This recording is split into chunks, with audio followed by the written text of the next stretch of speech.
નમસ્કાર. આજે હું તમને એક બુક રિવ્યૂ કરાવવા જઈ રહ્યો છું, જેનું નામ છે મનુષ્યનું શિક્ષણ, અને જેના લેખક છે જીદુ કૃષ્ણમૂર્તિ.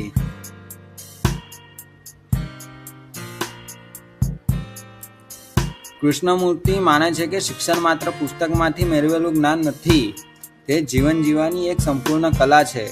શિક્ષણ કેવળ જ્ઞાન નથી, પણ તે જીવન જીવવાની એક સંપૂર્ણ કલા છે. સાચું શિક્ષણ એ જ છે જે આપણે સ્વતંત્ર વિચારતા શીખવે અને આપણી અંદરની શક્તિઓ જગાડે. શિક્ષણનો મૂળભૂત હેતુ ખબર છે તમને મિત્રો? સ્વતંત્ર વિચાર શક્તિ અને જીવન જીવવાની તૈયારી. આ પુસ્તકની અંદર સ્વતંત્ર વિચાર શક્તિ શીખવાડ્યું છે અને જીવનને કેવી રીતે આગળ ઘડવું, કેવા પડકારોની સામે લડવું તે શીખવાડેલું છે આ પુસ્તકમાં.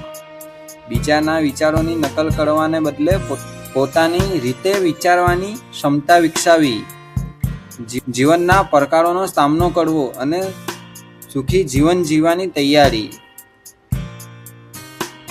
કૃષ્ણમૂર્તિના મુખ્ય શિક્ષણ વિશે વિચારો ખબર છે તમને? ભય વગરનું શિક્ષણ. શિક્ષણ વ્યવસ્થામાંથી ભય, સ્પર્ધા અને દબાણને દૂર કરવું જોઈએ. આ છે કૃષ્ણમૂર્તિના મુખ્ય વિચારો. શિક્ષણ અને જીવન અલગ નથી. શિક્ષણ અને જીવન અલગ નથી. દરરોજના અનુભવોમાંથી શીખવું એ સાચું શિક્ષણ છે.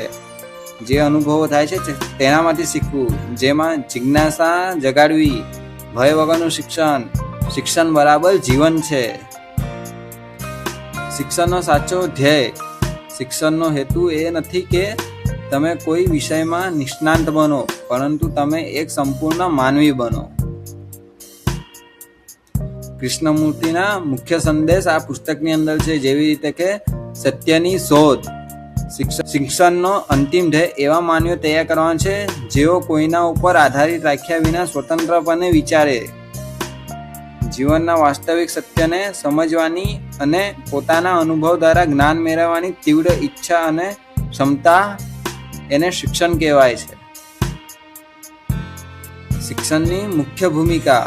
શિક્ષણ માત્ર જ્ઞાન આપનાર નથી, પરંતુ બાળકને આંતરિક શક્તિઓને વિકસવા માટે મદદ કરનાર માર્ગદર્શક છે.